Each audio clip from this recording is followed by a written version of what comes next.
بسم اللہ الرحمن الرحیم۔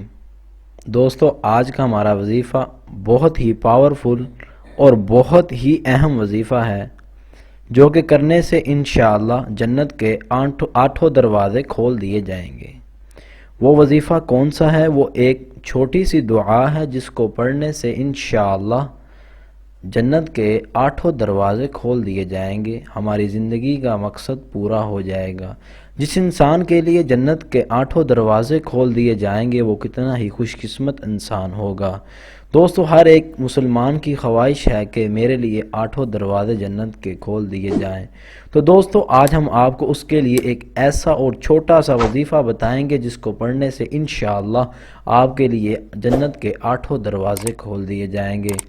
دوستو، وہ وظیفہ سننے سے پہلے اگر آپ نے ابھی تک ہمارا چینل اسلامک وظائف کی دنیا کو سبسکرائب نہیں کیا تو سب سے پہلے اسے سبسکرائب کیجئے اور ساتھ بیل آئیکن کے بٹن کو ضرور دبائیے تاکہ ہماری اس طرح کی نئی آنے والی ویڈیوز آپ تک پہنچ سکیں۔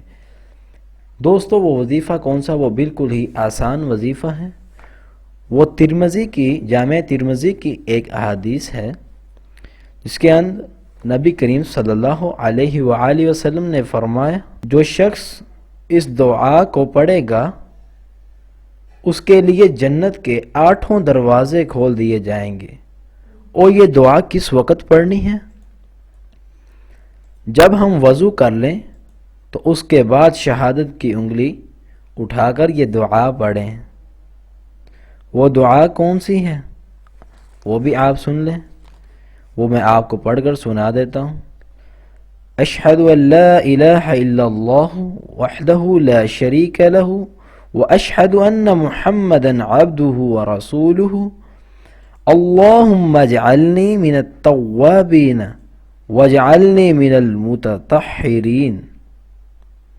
دوستو، یہ دعا آپ نے پانچوں نمازوں کو پڑھنے سے پہلے جب آپ وضو کریں تو اس کے بعد یہ دعا لازمی پڑھا کریں۔ جو شخص یہ دعا پڑھتا ہے، حالانکہ یہ بہت ہی عام وظیفہ ہے، یہ ہم عام طور پر کر سکتے ہیں، نہ ہی اس کے لیے کوئی وقت چاہیے۔ جب بھی ہم نماز پڑھیں تو اس سے پہلے یہ وظیفہ ہم کر سکتے ہیں۔ دوستو، جب آپ یہ وظیفہ کریں گے تو انشاءاللہ آپ کے لیے آٹھوں دروازے کھول دیے جائیں گے۔ جب آپ کے لیے آٹھوں دروازے کھلیں گے اس کے اندر آپ کے رزق، حاجات اور تمام معاملات بھی آ جاتے ہیں۔ انشاءاللہ آپ کو اللہ پاک رزق بھی دیں گے، آپ کی تمام حاجات بھی پوری کریں گے۔